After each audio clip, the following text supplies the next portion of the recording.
Alright, hello my nails. Welcome to another gameplay commentary. So today I'm going to be talking about a few things that are happening in the Call of Duty world. Sorry that I don't have any Call of Duty gameplay, but, what the hell is going on with the recording? Whatever. I'm sorry I don't have any Call of Duty gameplay, but, I don't have that game on next gen. I had it on current gen, but I don't have it on next gen, so sorry. But quick thing about the channel, I'm going to say I'm probably going to be ending this channel soon, as soon as I get my new computer, because I highly feel that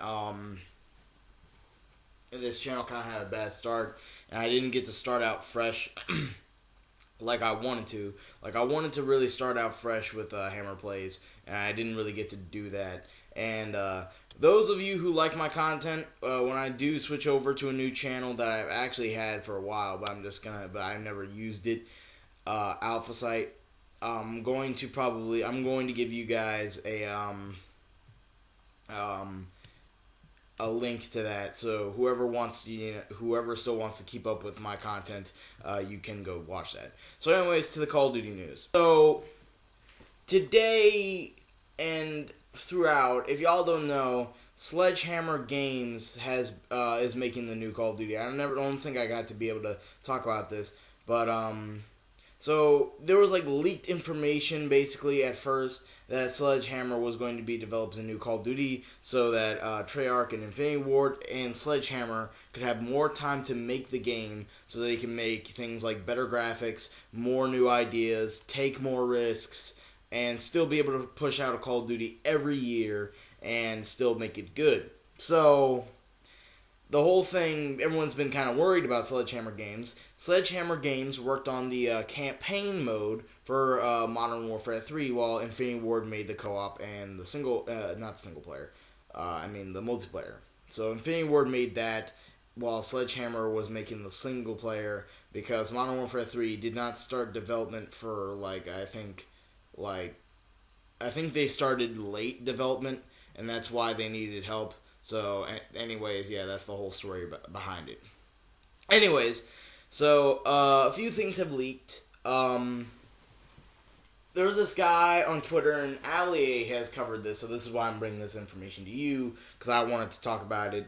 But Ali told this information. There's this guy on Twitter saying things like, at E3, they're going to announce GTA 5 for next gen, which I fucking hope so, because I've been wanting to play that game for so much. They either need to make a PC port of GTA 5 or GTA 5 next gen. I prefer GTA 5 next gen because right now I don't have a computer, but I would like them both on next gen and PC, so whenever I do get to my computer, I can. Anyways, so, yeah, so Sledgehammer has been kind of quiet, not really talking about it, even though Activision has announced that they are going to be working on the next Call of Duty game, and they are part of the Call of Duty cycle. But, they've been kind of tongue-in-cheek about it, so they're just kind of shutting up. So, what I'm saying is going to happen is some reveal is going to happen in May, because if y'all don't remember, Call of Duty Ghosts, the whole Mask trailer was released in May, and Black Ops 2, the reveal trailer was released in May, so that's when we're probably going to get official confirmation. But the guy on Twitter said that he liked the realistic physics and realistic graphics. So this means one of two things. One, and this is confirmed, I'm pretty sure this Call of Duty game is probably going to be a little bit more graphically impressive. And if it's not, I'm going to be very disappointed. The reason why it's probably going to be a little bit more graphically impressive is because, as y'all know, Call of Duty is not really a graphically impressive game. And that's by one thing that kind of holds it back, I guess you could say. That the developers are determined on getting the game running 60 frames per second on any console. So that means Call of Duty Ghosts runs 60 frames per second on Xbox 360 and runs 60 frames per second on console, on next gen console. So they got to do that, and they're not really able to make good graphics. But now, since they're on next gen, in Battlefield 4, which is a very graphically impressive game, runs at a constant and very stable 60 frames per second, they really have no excuse. And the Frostbite 3 engine is kind of a bad engine, I gotta admit. The Frostbite 3 engine is a CPU killer. Some have called it. That's why I kind of looked into that for my new PC build. I don't want, problems like that, because apparently, 4 gigahertz, still is kind of like, are you sure this is, enough for Battlefield 4? It is a CPU hog, so, that's why I don't really like the engine.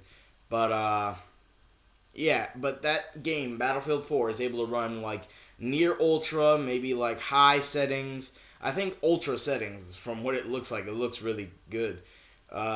Ultra settings, 6 frames a second, on Xbox One and PS4. Now, y'all may say, oh, well, on Xbox One it only runs 720p. It doesn't really look like that. I don't think it's running on 720p. I might have to check the box. Maybe I'm wrong. I don't know why Xbox One is having that, where they don't know how to make it 1080p yet. It's I'm starting to think it's the developer's fault, because Forza Motorsport 5 was made by, developers who were made by, like, regular old developers, and it runs 1080p 60 frames a second on Xbox One. I just think that, maybe it's just that people haven't ported correctly next gen. But anyways, back to the Call of Duty news. I'm really excited for this game, and they say it's going to be an extension of Modern Warfare, and I had this kind of prediction that it's going to be a prequel to the whole Captain Price or Makarov. So either Captain Price or Makarov is going to get kind of their own little prologue in the Call of Duty universe. And I've wanted this for so long, because I remember the first mission that you go back in time, or no, it's the only mission you go back in time. There's one mission in Call of Duty 4 that you go back in time when Captain Price was with Captain McMillan. And he was, only a corporal at the time. But what I was like, kind of like, thinking it was cool, I thought the whole kind of scenario was cool. I thought the whole, mission of just being able to, work with McMillan, and, you're fighting alongside McMillan. I thought that was all just amazing and well done. I loved that mission so much, even though it was hard as fuck. So I think that maybe that might be a good move if they were to instead, like, call it Call of Duty Modern Warfare, Price Origins, or something like that. That's a lot of fucking subtitles. It's like Call of Duty Modern Warfare. It's just fucking Price's, thing, whatever, or Makarov's, story, whatever. I think they should just call it, Modern Warfare this. They shouldn't even call it Call of Duty, in the title, if you're going to make it like that. But anyways, this game seems pretty promising, and we saw dynamic maps and stuff like that, so that would explain the guy talking about, physics. So we did see dynamic maps in Call of Duty Ghosts, but we didn't really see it to, I think, the full potential. And if they're talking about good physics, I'm starting to think that they're going to add destruction to Call of Duty. And I don't think that that's a bad thing. Because what Battlefield 4 lacks, I think, and this could really stab Battlefield, because right now, Call of Duty and Battlefield are kind of just standing up to each other, and they're not really fighting each other. They're kind of just taking a break, because Call of Duty Ghosts got rid of a lot of Call of Duty fans who were, who kind of like the new style Call of Duty that was Black Ops 2, where there was, by the way, in this game, in Battlefield 4, you can have a small first aid pack and a big first aid pack. Ception. That's all I gotta say. Anyways, so, I think that they're gonna start adding destruction, because that could stab Battlefield pretty bad if, Call of Duty would have fully destructible maps. And, they may be like half the, a quarter of the size of a Battlefield map. It doesn't really matter to people when there's just more destruction. And I've always said this, if DICE wants to get more people into Battlefield, they know how to get it. because they knew how to get people in Battlefield 4. They just blew shit up and showed it in the game.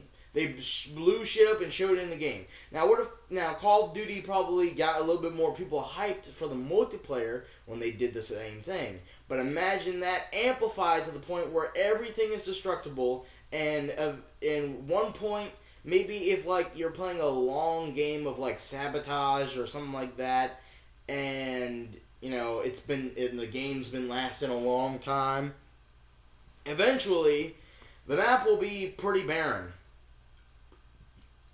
Oh, excuse me. The map will be pretty barren, and it will be kind of hard to get to cover, and it'll be, a little bit more tense. There'll be more people crouching down. There'll be more people, using tactics. Stuff like that. So anyways, I think that's all I wanted to talk about. But, yeah, guys, I'll make a full video on the whole channel thing. And I hope you guys enjoyed this content. Leave a like if you did.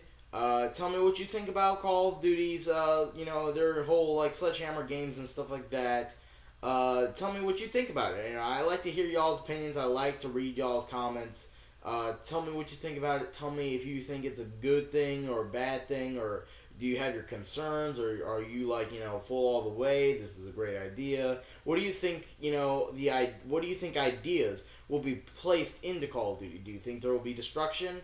What do you think the story will be? So anyways, guys, I will see you next time. Goodbye.